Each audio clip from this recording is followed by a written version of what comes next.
Hi, it's me again with Corel Tips and Trick, little quick video.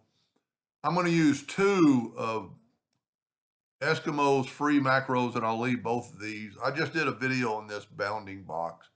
So if you select on an item and create a bounding box, and I've got it set on use true size of object because this is a thicker line. I explained that in the other video. But what I'm going to do, I'm going to put a bounding box around three of these items. And then I'm going to shift select all three of them. And I'm going to go over to his rectangle area dimension. And I'm going to put create.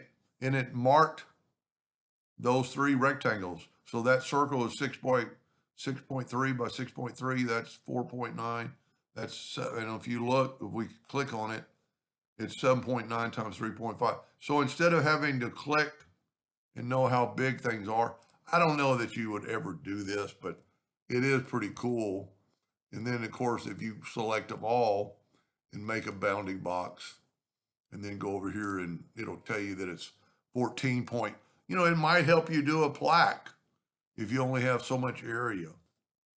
But anyway, I'll leave a link to both these macros, and they're free from our really appreciated friend Eskimo that makes these.